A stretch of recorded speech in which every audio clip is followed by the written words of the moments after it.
அன்பிற்குரிய ஆசிரியர் பெருமக்களே, இன்னும் கொஞ்சம் சோஷியல் கொஷின்ஸ் டெட் தேர்வுக்காக வந்து இம்பார்ட்டண்ட்டாக செலக்ட் பண்ணி கொண்டு வந்திருக்கேன். ஸ்டார்ட் பண்ணிடலாமா? யார் தான் வெளியிட்ட தங்க நாணயத்தில் பெண் தெய்வமான லட்சுமியின் வடிவத்தை பதிப்பித்து தனது பெயரையும் பொறிக்க செய்திருந்தார்? யாருன்னு பார்த்தீங்கன்னா முகமது கோரிங்க. டெல்லி சுல்தான்களின் காலகட்டத்தை அறிந்து கொள்ள பயன்படுத்தப்பட்ட செப்பு நாணயத்தின் பெயர் ஜிட்டல். இல்டுட்மிஷ் அறிமுகம் செய்த வெள்ளி நாணயத்தின் பெயர் டங்கா. ஒரு ஜிட்டல் என்பது எத்தனை வெள்ளி குன்றிமணிகளை கொண்டதாகும்? 3.6 வெள்ளி குன்றிமணிகள். ஜிட்டல்னு இருக்கு, கிடையாது. 3.6 வெள்ளி குன்றிமணிகள். 48 ஜிட்டல் எத்தனை வெள்ளி டங்காவுக்கு சமம்? 1 வெள்ளி டங்காவுக்கு சமம். அப்ப நான் 48 ஜிட்டால் ஈக்குவல் டு 1 வெள்ளி டங்கா. எந்த மன்னர்களின் காலம் பக்தி இலக்கியங்களின் காலம் என்று அழைக்கப்படுகிறது? சோழர்களின் காலம் தாங்க. ஜெயதேவரின் எந்த இலக்கியம் தென்னிந்திய பக்தி இலக்கிய மரபின் தொடர்ச்சியாகும்? கீதா கோவிந்தம். 15ஆம் நூற்றாண்டை சேர்ந்த இறைநிலை உணர்வு பெற்ற கவிஞரான டேஷ் பக்தி இயக்கத்தால் கவரப்பெற்றவர் ஆவார்? கபீர்தாஸ்.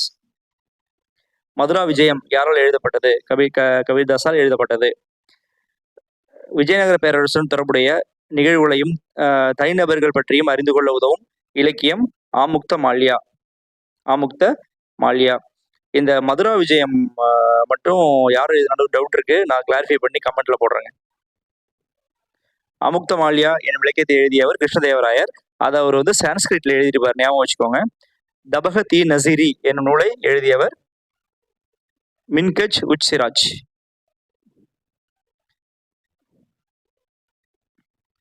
ஜெயதேவரின் எந்த இலக்கியம்? இதை நம்ம பார்த்துட்டோம். எந்த நூலின் சுருக்க உரை முகமது கோரின் படையெடுப்பில் தொடங்கி கிபி 1260 வரையிலான நிகழ்வுகள் குறித்த செய்திகளை கூறுகின்றன? எதுன்னு பார்த்தீங்கன்னா தபகத்-இ நசீரிங்க. ரைட்டா? கோரி வந்து 1192 வின் பண்ணுவார் இல்லையா, 2ஆம் தரையின் போர்ல பிருத்திவிராஜனுக்கு எதிராக. அதுல இருந்து 1260 அடிமை வம்சம்லாம் ஸ்டார்ட் ஆகி போயிட்டு இருக்கும். அது வரைக்கும் உள்ள வரலாறு சொல்றது வந்து தபகத்-இ நசீரி. அப்புறம் பாருங்க, மின்ஹஜ் உச் சிராஜ் என்பவரை ஆதரித்த அடிமை வம்சத்தை சேர்ந்த சுல்தான் யாருன்னு பாத்தீங்கன்னா நஸ்ருதீன் முகமது. ஓகேவா? தாஜ் உல் மாசிர் நூலை எழுதியவர் ஹசன் நிஜாமி. குத்புதீன் ஐபக் பற்றிய பல செய்திகளை முன்வைக்கும் நூல் தாஜ் உலமா அசீர். இந்த தாஜ் உலமா அசீர், இந்த தபகத்-இ நசீரி, இது மாதிரி நூல்கள் அதை ரைட் பண்ணவங்களோட பேர்லாம் கொடுத்து மேட்ச் கேட்பாங்க. ஓகேவா? நல்லா பார்த்துக்கோங்க. டெல்லி சுல்தானியத்தின் வரலாற்றை கூறும் அரசின் இசைவு பெற்ற முதல் நூல் எதுனா தாஜ் உலமா அசீர். யாருடைய அரசவை வரலாற்று ஆசிரியர் ஜியாவுத் பர்னி தாரிக்-இ ஃபிரோஷாகி நூலை படைத்தார்? ஃபிரோஷாகின்னு வந்தாலே துக்ளக் தாங்க, முகமது பின் துக்ளக். கியாசின் பால்பன் முதல் ஃபிரோஷா துக்ளக்கின் தொடக்க கால ஆட்சி வரையிலான டெல்லி சுல்தானியத்தின் வரலாற்றை விளக்கும் நூல் எதுன்னு பார்த்தீங்கன்னா தாரிக்-இ ஃபிரோஷாகி. டேஷின் தாரிக்-இ ஃபெரிஸ்டா இந்தியாவில் முகலாய ஆட்சியின் எழுச்சி குறித்து விளக்குகிறது? ஃபெரிஸ்டாங்க. பாபர் குறித்த முழுமையான விவரங்களை எடுத்துரைக்கும் நூல் பாபர் நாமா, அவரே எழுதினது. பாபரோட சுயசரிதை அது. ஐனி அக்பர் நாமா ஆகிய நூல்கள் எழுதியவர் அபுல் ஃபாசல். அவர் எழுதினதான் பார்க்க ஆலயம் ஸ்டார்ட் ஆகுது, ஞாபகம் வச்சுக்கோங்க. தசுகி ஜஹாங்கீரி என்ற நூலை எழுதியவர் வந்து ஜஹாங்கீர், அக்பரோட பையன். தசுகி ஜஹாங்கீரி எனும் நூல் எழுதப்பட்ட நூற்றாண்டு 17ஆம் நூற்றாண்டு. தாரிக்-இ பதானி எனும் நூல் எத்தனை தொகுதிகளை கொண்டது? 3 தொகுதிகளை கொண்டதுல.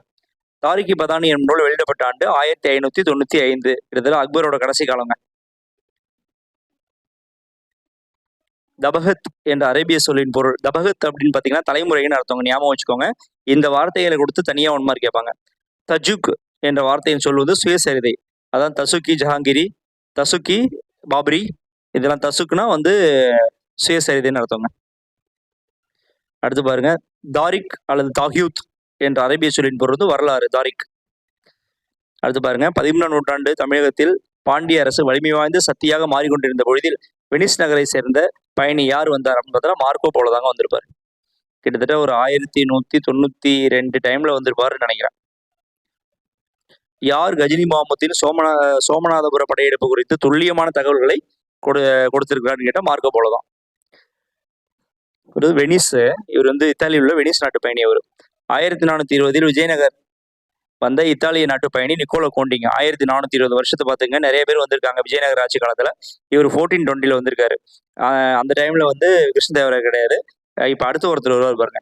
1443 மத்திய ஆசியாவின் ஹூரட் நகர்ல இருந்து விஜயநகருக்கு வந்தவர் யாருன்னு பாத்தீங்கன்னா அப்துல் ரசாக்குங்க. இவர் மொராக்கோ. நான் இதுல வந்து மத்திய ஆசியான்னு கொடுத்துருக்காங்க. ஒரு மொராக்கோ நாட்டு பயணி அவர், அப்துல் ரசாக். அடுத்து பாருங்க, போர்த்துகீசிய பயணியான டொமிகோ பயஸ் 1522 எந்த நகருக்கு வந்தாருன்னா விஜயநகரம். இந்த டொமிகோ பயஸ் தான் வந்து கிருஷ்ணதேவராயர் இருக்கும்போது விஜயநகரத்துக்கு வந்திருப்பாரு, டொமிகோ பயஸ். அதே மாதிரி கிருஷ்ணதேவராயர் வந்து ஆட்சியில் இருக்கும்போது அவருக்கு பேரலா ஆட்சி பண்ண டெல்லி முகுல் பேரரசர் யாருன்னு பாத்தீங்கன்னா பாபருங்க. ஓகே நண்பர்களே, அடுத்த வீடியோவில் சந்திப்போம். தேங்க்யூ.